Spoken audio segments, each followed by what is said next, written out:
حضرات محترم، آج کی اس گفتگو میں رسول اکرم صلی اللہ علیہ وسلم کے ماہ مقدس میں جو معمولات تھے ان کا بیان ہوگا۔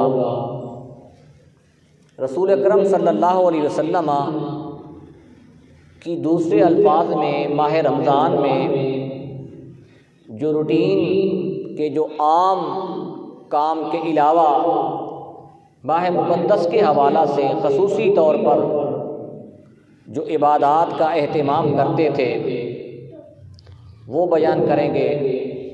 رسول اکرم صلی اللہ علیہ وسلم سحری کس طرح کرتے تھے اس کو بیان کریں گے، افطاری کس طرح کرتے تھے اس کو بیان کریں گے۔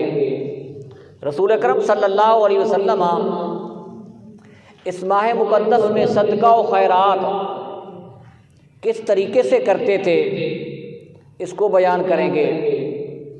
پھر قرآن کی تلاوت رسول اکرم صلی اللہ علیہ وسلم اس ماہ مبارک میں کس انداز میں اور کتنی کرتے تھے اس کو بھی بیان کریں گے۔ قرآن مجید فرقان حمید نے ارشاد فرمایا وما ينطق عن الهوى، محبوب اپنی خواہش سے ایک لفظ ایک کلام بھی نہیں کرتے، گفتگو بھی نہیں کرتے۔ پھر اللہ تبارک و تعالیٰ نے آپ کے ہر عمل کو، آپ کے ہر فعل کو، آپ کے ہر طریقہ کو اللہ تبارک و تعالیٰ نے میرے اور آپ کے لیے سنت کا درجہ دے دیا۔ رسول اکرم صلی اللہ علیہ وسلم نے نماز ظہر سے پہلے باقاعدگی کے ساتھ 4 رکعت نماز پڑھی تو اللہ تبارک و تعالیٰ نے میرے اور آپ کے لیے اس کو سنت بنا دیا۔ بعد میں 2 رکعتیں پڑھیں، میرے اور آپ کے لیے سنت بن گئی۔ رسول اللہ صلی اللہ علیہ وسلم کا کوئی بھی فعل، کوئی بھی عمل جو آپ کرتے تھے وہ ہمارے لیے سنت بن گیا۔ اسی وجہ سے قرآن نے کیا کہا، لقد کان لکم فی رسول اللہ اسوۃ حسنہ، کہ رسول اکرم صلی اللہ علیہ وسلم کی زندگی تمہارے لیے اسوہ حسنہ ہے، بہترین نمونہ ہے۔ آپ کا اٹھنا ہمارے لیے وہ بھی سنت ہے، آپ کس طریقے سے بیٹھتے تھے وہ بھی ہمارے لیے سنت ہے، آپ کس طریقے سے کھاتے تھے، 3 سانسوں میں آپ پانی پیتے تھے وہ ہمارے لیے سنت بن گیا۔ اسی طریقے سے رسول کریم صلی اللہ علیہ وسلم کے جو ماہ مقدس میں رمضان میں آپ نے جو جو فعل کیا وہ ہمارے لیے سنت بن گیا۔ اب رمضان بھی ہم نے اسی طریقے سے گزارنا ہے جس طریقے سے رسول اکرم صلی اللہ علیہ وسلم گزارتے تھے۔ ماہ رمضان میں نبی کریم صلی اللہ علیہ وسلم کیا کرتے تھے؟ سب سے پہلا کام جب رمضان آ جاتا رسول اکرم صلی اللہ علیہ وسلم خوش ہوتے، مسکرانے لگ جاتے۔ یہ رسول کریم صلی اللہ علیہ وسلم کا معمول تھا کہ جب بھی آپ کی پاس ماہ رمضان یہ ماہ مقدس آتا، ماہ مقدس آتا تو آپ خوش ہو جاتے۔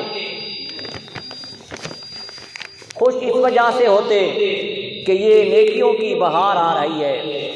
اسی وجہ سے رسول کریم صلی اللہ علیہ وسلم ماہ مقدس کی آمد پر دعا مانگتے تھے۔ کیا دعا مانگتے تھے؟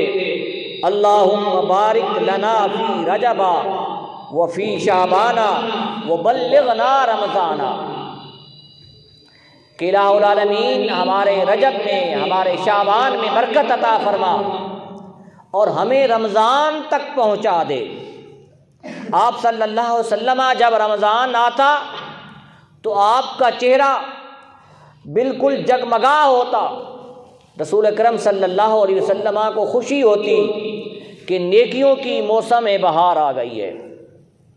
اس ماہ مقدس میں رسول کریم صلی اللہ علیہ وسلم کثرت کے ساتھ دعا کرتے تھے، اور کیوں نہ کثرت کے ساتھ دعا کی جائے، کیونکہ یہ اس ماہ مقدس میں اللہ تبارک و تعالی مومنوں کو بغیر حساب و کتاب کے بخش دیتا ہے۔ حدیث مبارکہ ہے، رسول اکرم صلی اللہ علیہ وسلم نے فرمایا کہ جب افطاری کا وقت آتا ہے تو اللہ کی بارگاہ میں جو شخص بھی دعا مانگتا ہے اللہ تبارک و تعالیٰ اس کو قبول کر دیتا ہے۔ رسول اکرم صلی اللہ علیہ وسلم افطاری کے وقت دعا مانگتے تھے،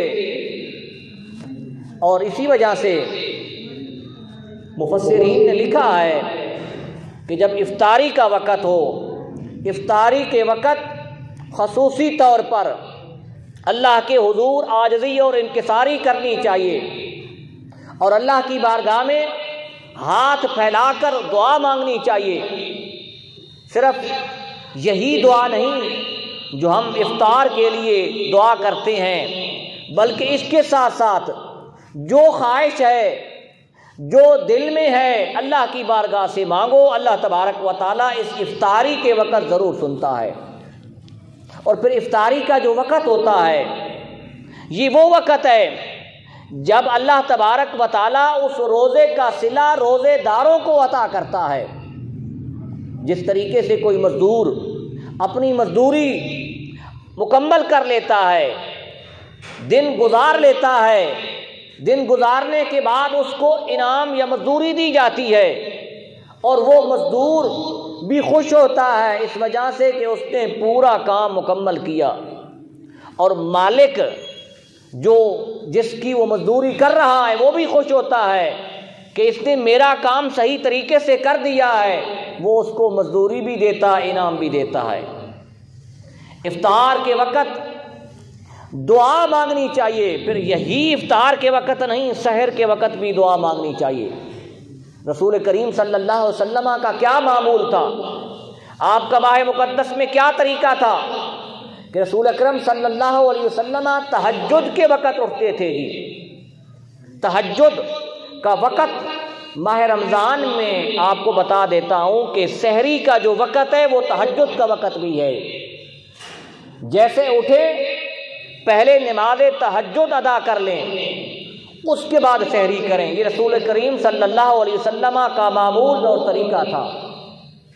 رسول کریم صلی اللہ علیہ وسلم نے نماز تہجد کی اکثر 8 رکعتیں پڑھی ہیں، اور سیرت نگاروں نے 12 بھی لکھی ہیں، اور اگر کوئی اس سے کم بھی پڑھنا چاہے تو 2 رکعت بھی پڑھ سکتا ہے نماز تہجد کی رکعت۔ رسول کریم صلی اللہ علیہ وسلم نماز تہجد ادا کرتے تھے، اور نماز تہجد جو ہے یہ انبیاء کرام پر فرض ہے، لازم ہے۔ نبی کریم صلی اللہ علیہ وسلم باقاعدگی کے ساتھ نماز تہجد پڑھتے تھے، اور رات کے اس وقت میں جو عبادت کا مزہ ہوتا ہے، اور اللہ کو یہ وقت جو پسندیدہ وقت ہے، یہی وجہ ہے کہ صوفیاء کرام بھی اکثر ان کے معمولات دیکھیں تو وہ نماز تہجد ادا کرتے تھے۔ حضرت پیر مہر علی شاہ کا وہ واقعہ آپ نے سنا ہوگا کہ ایک رات ان کی نماز تہجد قضا ہو گئی، نماز تہجد نہ پڑھ سکے۔ رسول اکرم صلی اللہ علیہ وسلم کی زیارت ہوئی، آپ نے پوچھا کہ میرے علی آج میری سنت پر تو نے عمل نہیں کیا، نماز تہجد کو چھوڑ دیا ہے۔ تو نماز تہجد پڑھنے کے بعد رسول اکرم صلی اللہ علیہ وسلم سحری کیا کرتے تھے۔ نبی کریم صلی اللہ علیہ وسلم نے فرمایا کہ سحری لازمی کرو، ہر حال میں کرو، فَإِنَّ فِي السُّحُورِ بَرْكَةٌ، سحری میں برکت ہے۔ 2 وجہوں سے برکت ہے۔ ایک برکت یہ ہے کہ تمہارے جسم میں برکت آ جائے گی، تمہاری جسم میں طاقت آ جائے گی، پورا دن بغیر بھوک کے بغیر پیاس کے گزارنا ہے۔ دوسرا یہ ہے، برکت سے مراد یہ ہے کہ سحری کرو گے اللہ تبارک و تعالیٰ تمہارے مال دولت میں برکت عطا کر دے گا جی۔ تو سحری میں برکت ہے۔ پھر نبی کریم صلی اللہ علیہ وسلم نے جو فرمایا کہ فصل ما بین صیامنا و اہل الکتاب السحور، کہ ہمارے اور اہل کتاب کے درمیان، یہودیوں اور عیسائیوں کے درمیان جو روزے میں فرق ہے وہ یہ ہے کہ یہودی اور اہل عیسائی جو ہیں وہ سحری نہیں کرتے، صبح کے وقت وہ کھانا نہیں کھاتے، اور مومن مسلمان جو ہیں وہ سحری کرتے ہیں۔ اس وجہ سے آپ نے فرمایا کہ ان سے الگ کرنے کے لیے تم سحری کرو، سحری میں برکت ہے۔ پھر رسول کریم صلی اللہ علیہ وسلم نے یہ بھی ارشاد فرمایا فَإِنَّ اللَّهَ وَمَلَائِكَتَهُ يُصَلُّونَ عَلَى الْمُتَصَحِّرِينَ، کہ جو سحری کرنے والے لوگ ہوتے ہیں صبح کے وقت اٹھ کر جو کھانا کھا رہے ہوتے ہیں، اس پر اللہ تبارک و تعالیٰ اور اس کے ملائکہ رحمت بھیج رہے ہوتے ہیں، دعا کر رہے ہوتے ہیں۔ رسول کریم صلی اللہ علیہ وسلم کا یہ سحری میں معمول تھا۔ پھر رسول کریم صلی اللہ علیہ وسلم سحری میں روٹی کھایا کرتے تھے، سحری میں روٹی کھایا کرتے تھے۔ ایک روایت میں نے یہ بھی پڑھی ہے کہ نبی کریم صلی اللہ علیہ وسلم جو کی روٹی جو ہے وہ کھایا کرتے تھے، اور ایک روایت یہ بھی ہے کہ رسول کریم صلی اللہ علیہ وسلم سحری میں بھی کھجوریں تناول فرمایا کرتے تھے، کھجور کے ساتھ آپ سحری بھی کرتے تھے۔ اس سے معلوم یہ ہوا کہ سحری میں جو آپ کھانا چاہیں رسول اکرم صلی اللہ علیہ وسلم نے کوئی پابندی نہیں لگائی۔ پھر آئیں نبی کریم صلی اللہ علیہ وسلم کا افطاری میں معمول کیا تھا، ایک اور بھی آپ کا معمول، ایک اور بھی آپ کا طریقہ بتا دوں کہ رسول اکرم صلی اللہ علیہ وسلم سحری جو ہے وہ آخری وقت میں کرتے تھے۔ آخری وقت میں جب سحری کا ٹائم ختم ہونے کے قریب ہوتا اس سے پہلے آپ کرتے تھے۔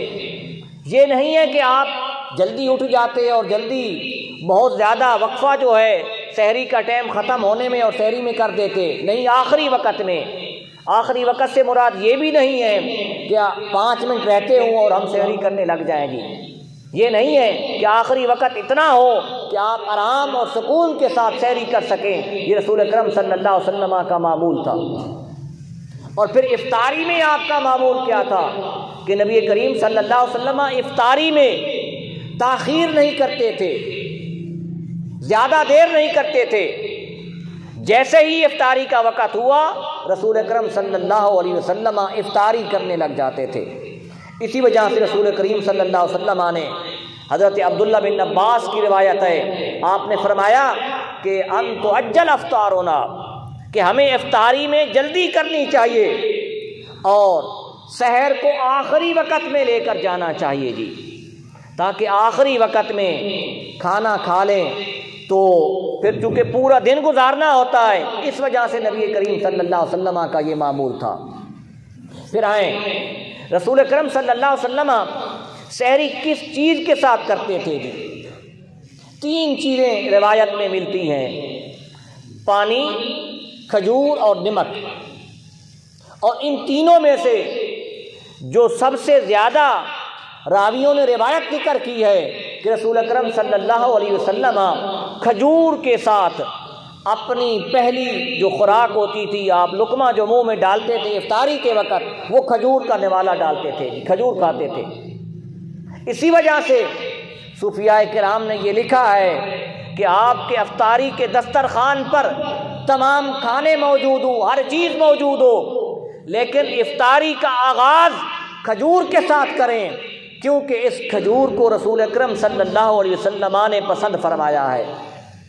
اور پھر آج میڈیکل سائنس والوں نے تحقیق کی ہے، انہوں نے یہ کہا ہے کہ جب پورا دن انسان کا معدہ خالی رہتا ہے تو معدے میں سب سے پہلے کھجور اور پھر پانی، رسول اکرم صلی اللہ علیہ وسلم کھجور کے بعد سادہ پانی استعمال کرتے تھے۔ یہ اگر دونوں چیزیں استعمال کی جائیں تو معدے میں جو گرمی ہوتی ہے وہ بالکل ٹھنڈک ہو جاتی ہے، اور معدے کی بہت سی بیماریاں جو ہے اس طریقے کے کھانے کے ساتھ وہ ختم ہو جاتی ہیں۔ تو الغرض رسول کریم صلی اللہ علیہ وسلم کا جو معمول تھا افطاری میں، جو طریقہ کار تھا افطاری میں یہ کہ آپ کھجور اور پانی کے ذریعے سے افطار کرتے تھے۔ یہی سنت ہمارے لیے بھی ہے۔ باقی کھانے ہمارے پاس موجود ہیں دسترخوان پر، وہ بھی کھانے چاہیے، لیکن آغاز کھجور کے ساتھ اور پانی کے ساتھ کرنا چاہیے۔ پھر رسول کریم صلی اللہ علیہ وسلم کا جو اس ماہ مقدس میں معمول تھا، وہ معمول رات کے وقت قیام کا تھا۔ رات کے وقت جو نماز تراویح تھی، رسول کریم صلی اللہ علیہ وسلم باقاعدگی کے ساتھ یہ نماز پڑھتے تھے جی، اور اکثر صحابہ بھی آپ کے ساتھ نماز پڑھتے تھے۔ لیکن عہد رسالت میں رسول اکرم صلی اللہ علیہ وسلم کے زمانہ میں یہ نماز تراویح جو تھی جماعت کے ساتھ نہیں ہوتی تھی، اور اس کی بڑی آپ نے فضیلت بیان کی۔ نبی کریم صلی اللہ علیہ وسلم نے فرمایا من صامہ وقامہ ایمانا واحتسابا خرج من ذنوبہ کیوم ولدتہ امہ۔ آپ نے فرمایا کہ جس شخص نے رمضان میں قیام کیا، وصامہ اور روزے رکھے، وہ اس طریقے سے پاک اور صاف ہو گیا جس طریقے سے ایک بچے کو ماں نے ابھی دنیا میں پیدا کیا ہے، اس کے اوپر کوئی گناہ نہیں، اسی طریقے سے اس بندے پر بھی کوئی گناہ نہیں۔ ایک اور حدیث ہے، آپ نے فرمایا من صام رمضان وقام رمضان غفر له ما تقدم من ذنبہ، کہ جس شخص نے ماہ رمضان میں قیام کیا، قیام سے مراد رات کا قیام ہے، یہ نماز جو فرض ہے، اس کے علاوہ خصوصی طور پر رات کے وقت رسول کریم صلی اللہ علیہ وسلم جو قیام کرتے تھے یہ مراد ہے۔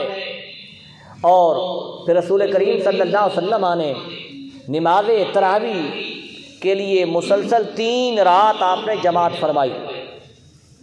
پہلی رات جماعت آپ نے حکم دیا جماعت انعقاد کا، تو دوسرے دن دوسری رات جب آئی تو صحابہ کرام اس سے زیادہ آ گئے۔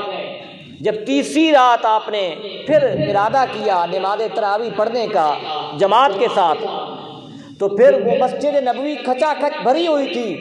نبی کریم صلی اللہ علیہ وسلم نے کہا کہ جماعت آج نہیں کروانی گی، کہا کہ اگر یہ جماعت اس طریقے سے شروع ہو جائے تو ہو سکتا ہے اللہ تبارک و تعالیٰ کی طرف سے تمہارے اوپر یہ نماز فرض کرنے کا حکم آ جائے۔ اس وجہ سے نبی کریم صلی اللہ علیہ وسلم نے اس حکم کو چھوڑ دیا۔ حضرت ابو عمر فاروق رضی اللہ تعالیٰ عنہ کے زمانہ میں حضرت عمر فاروق نے باقاعدہ طور پر قاری مقرر کیا، اور آپ نے حکم دیا کہ 20 رکعت نماز تراویح جماعت کے ساتھ پڑھی جائے۔ آج ہم جو یہ نماز تراویح پڑھتے ہیں، جس انداز میں جس طریقے کے ساتھ قرآن کی تلاوت کرتے ہیں، یہ حضرت عمر بن خطاب رضی اللہ تعالیٰ عنہ کی سنت ہے۔ رسول اکرم صلی اللہ علیہ وسلم نے کیا فرمایا؟ علیکم بسنتی وسنت خلفاء راشدین، کہ تم پر میری سنت بھی لازم ہے اور خلفاء راشدین کی سنت بھی لازم ہے۔ کسی کو مجبوری نہیں ہے، کوئی مریض نہیں ہے، زیادہ دیر کھڑا نہیں ہو سکتا، اس کے علاوہ عام جو مسلمان ہے اس کے لیے لازم ہے۔ پھر ایک اور مسئلہ بھی پوچھا جاتا ہے جی کہ ہم نماز روزہ نہیں رکھ نہیں سکتے، کوئی بیماری ہے کسی وجہ سے، کیا ہم نماز تراویح پڑھ سکتے ہیں؟ حضرات محترم، نماز تراویح کا الگ ثواب ہے اور روزے کا الگ ثواب ہے۔ اسی وجہ سے کہ جس شخص نے روزہ اگر رکھا ہے، وہ رات کو اگر نماز تراویح کسی مجبوری کی وجہ سے نہیں پڑھ سکا تو اس کے لیے معاف ہے، لیکن جو روزہ نہیں رکھ سکتا وہ اگر چاہے تو رات کو نماز تراویح پڑھ سکتا ہے، قرآن سن سکتا ہے۔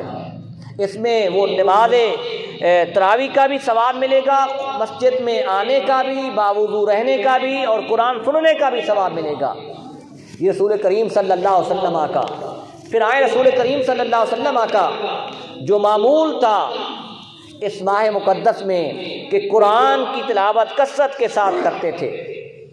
پھر یہی نہیں، نبی کریم صلی اللہ علیہ وسلم کا ماہ مقدس میں ایک معمول یہ بھی تھا کہ حضرت جبریل امین کے ساتھ قرآن مجید فرقان حمید کا دور بھی کرتے تھے جی۔ آج ہمارے حفاظ کرام یہ جو ایک دوسرے کو قرآن سنتے اور سناتے ہیں، نماز تراویح پڑھنے سے پہلے سنتے اور سناتے ہیں، یہ رسول اکرم صلی اللہ علیہ وسلم اور حضرت جبریل امین کی سنت ہے کہ نبی کریم صلی اللہ علیہ وسلم ہر سال یہ دور فرماتے تھے۔ پھر نبی کریم صلی اللہ علیہ وسلم ہر سال اعتکاف بھی فرماتے تھے۔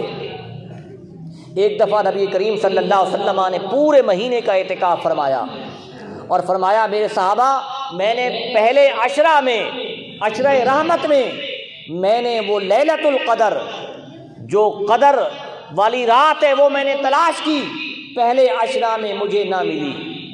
پھر میں نے دوسرے عشرے کا اعتکاف کیا، اس میں بھی مجھے نہ ملی۔ پھر میں نے تیسرے عشرے کا اعتکاف کیا، اس عشرہ کی طاق راتوں میں لیلۃ القدر ہے، اس کو تلاش کرو۔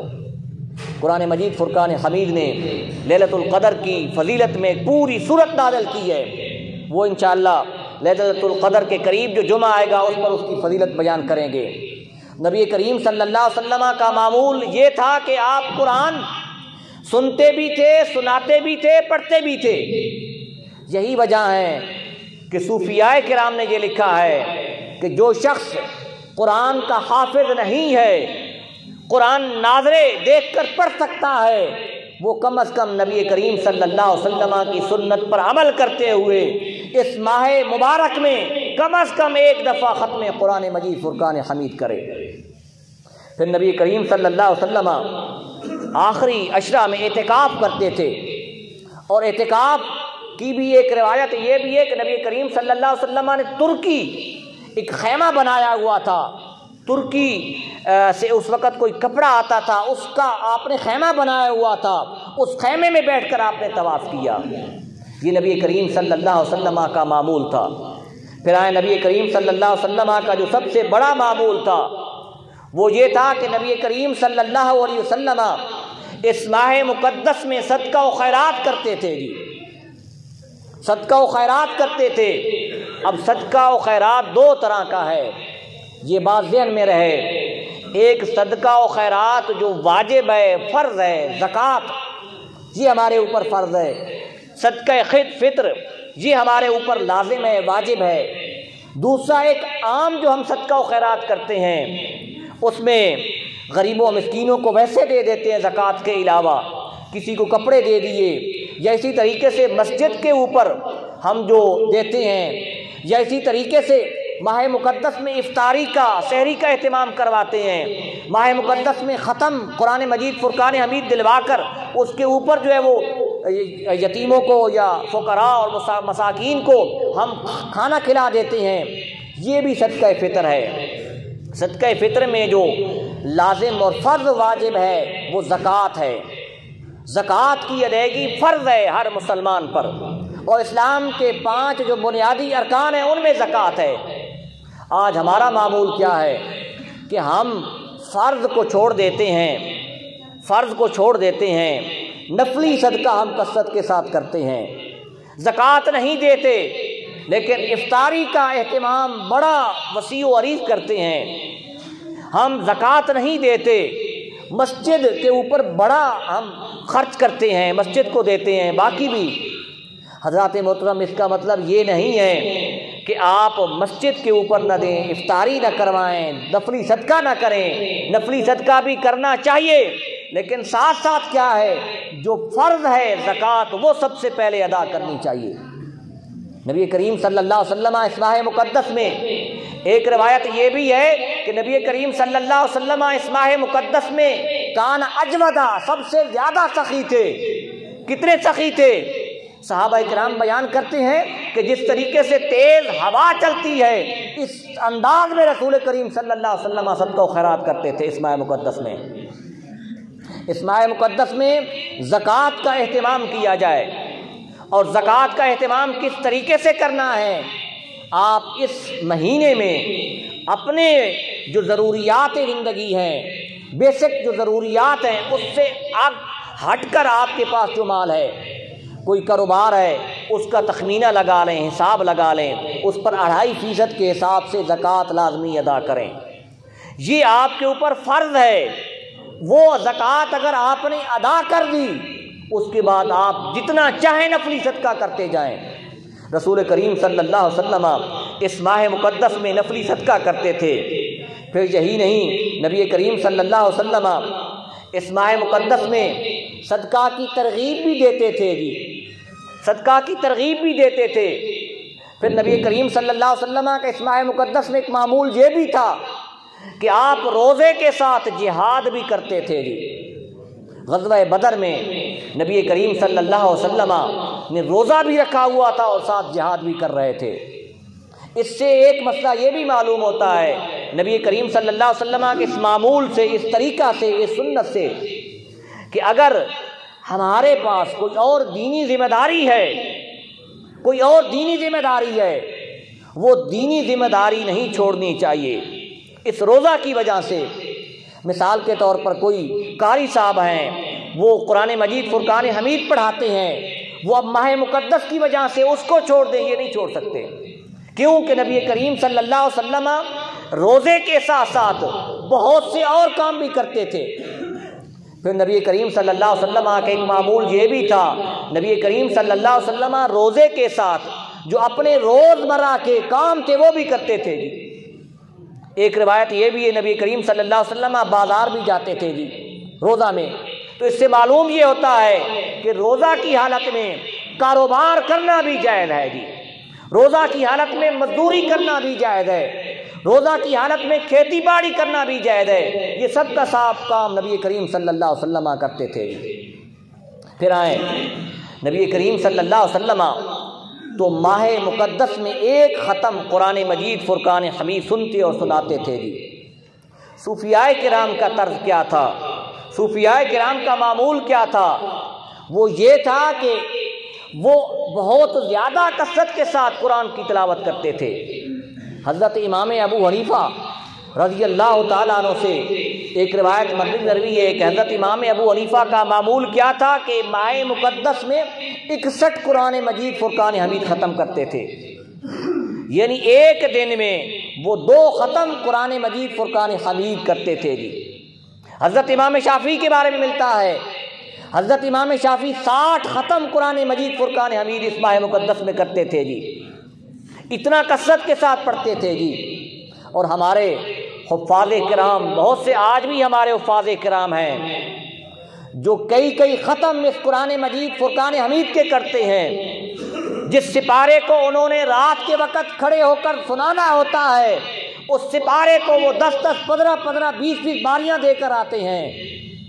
تو یہ آج بھی معمول جو ہمارے بزرگان دین کا تھا، اس کو آج بھی ہمارے حفاظ کرام اس پر عمل کیے ہوئے ہیں۔ اسی طریقے سے حضرت حماد بن سلمہ جو حضرت امام ابو حنیفہ کے استاد ہیں، ان کا معمول کیا تھا کہ وہ 50 لوگوں کو افطاری کرواتے تھے، 50 لوگوں کو روزانہ افطاری کرواتے تھے جی۔ نبی کریم صلی اللہ علیہ وسلم نے بھی کئی مواقع پر آپ کے پاس جو افطاری کا سامان ہوتا تھا، نبی کریم صلی اللہ علیہ وسلم دیگر صحابہ کو اس میں بھی شامل فرما لیتے تھے جی۔ اسی وجہ سے جب افطاری کریں تو افطاری کے وقت کنجوسی کا مظاہرہ نہیں کرنا چاہیے۔ اگر کوئی مسلمان آپ کے ساتھ افطاری کرنے کے لیے آپ کے دسترخوان کے اوپر آ گیا ہے تو اپنے دل میں اس کے لیے تنگی محسوس نہ کریں۔ وہ آپ نے سنا ہے کہ مہمان اپنا رزق خود لے کر آتا ہے۔ افطاری میں جتنے زیادہ مسلمان شریک ہوں گے اس کا ثواب آپ کو ملے گا جی۔ جس شخص نے، ایک حدیث ہے کہ جس شخص نے ایک کھجور کے ذریعے سے بھی کسی کا روزہ افطار کروایا تو اس روزہ افطار کروانے والے کو اس جتنا ثواب ملے گا جتنا روزے والے کو ملا ہے جی۔ روزہ رکھنے والے نے روزہ رکھا، اس کو جو ثواب ملا وہ تو الگ اس کو مل گیا، افطاری جس نے کروائی اس کو بھی اس جتنا ثواب مل گیا۔ یہ نبی کریم صلی اللہ علیہ وسلم کے معمولات میں سے ہے۔ پھر روزہ ہمیں کس چیز کا درس دیتا ہے؟ روزہ ہمیں ایثار کا درس دیتا ہے، روزہ ہمیں محبت کا درس دیتا ہے، روزہ ہمیں دوسروں کے حالات جو ہم سے کم تر ہیں ان کے حالات دیکھنے کی طرف ہمیں متوجہ کرتا ہے۔ حضرت جنید بغدادی رضی اللہ تعالیٰ عنہ بہت بڑے صوفی گزرے ہیں، اور جتنے بھی صوفیاء کرام ہیں ان کا جو سلسلہ ہے وہ حضرت جنید بغدادی پر جا کر رکتا ہے۔ حضرت جنید بغدادی ایک دفعہ ماہ مقدس کی فضیلت بیان کر رہے تھے کہ ماہ رمضان میں یہ کرنا چاہیے، روزے کی فضیلت ہے، اعتکاف کی فضیلت ہے، نبی کریم صلی اللہ علیہ وسلم کے یہ معمولات تھے، تفصیل کے ساتھ بیان کر رہے تھے۔ تو ایک شخص وہاں کھڑا ہوا، اس نے کہا کہ اے جنید بغدادی مجھے ایک سوال کا جواب دیجئے۔ کہا کہ پوچھئے۔ کہا کہ بھوک کی کوئی بھی فضیلت ہے؟ بھوکا رہنا اس کی بھی کوئی فضیلت ہے؟ ماہ مقدس میں ہم جو یہ بھوکا رہتے ہیں، یہ بھی جو ہمارے غیر مسلم لوگ ہیں وہ یہ سوچتے ہیں کہ یہ بھوکا رہنا یہ کیسی عبادت ہے؟ تو حضرت جنید بغدادی نے جو جواب دیا وہ جواب لکھنے کے اور سننے کے قابل ہے۔ حضرت جنید بغدادی نے کہا کہ بھوک کی بھی اللہ تبارک و تعالیٰ کے یہاں قدر و قیمت ہے۔ ایک تو قدر و قیمت یہ ہے کہ جو شخص بھوکا رہتا ہے، اور حدیث پاک ہے نبی کریم صلی اللہ علیہ وسلم نے فرمایا کہ بھوک کی وجہ سے انسان کا معدہ گرم ہو جاتا ہے، اور معدے سے جو بو نکلتی ہے وہ بو اللہ تبارک و تعالیٰ کے یہاں سب سے پسندیدہ ہے۔ ایک تو یہ ہے۔ دوسرا فرمایا کہ بھوکے رہنے میں فضیلت ہے، عظمت ہے۔ اگر آپ نے فرمایا کہ بھوک کی فضیلت نہ ہوتی تو فرعون جو تھا اس نے جو خدائی دعویٰ کیا ہے وہ کس وجہ سے کیا ہے کہ وہ کبھی بھوکا نہیں رہا، وہ سیر ہو کر کھاتا تھا، وہ خوب سیر ہو کر کھاتا تھا، اس وجہ سے اس نے خدائی کا دعویٰ کر دیا ہے۔ تو آپ نے فرمایا کہ بھوکے رہنے کی وجہ سے انسان کے اندر غریب کا احساس پیدا ہوتا ہے، آپ سے کمتر کا احساس پیدا ہوتا ہے کہ اگر میں اس وقت اتنا لمحے بھوکا رہ رہا ہوں تو پھر جو میرے وہ مسلمان بھائی جو ہر وقت ہر لحظہ جو ہے بھوکے رہتے ہیں۔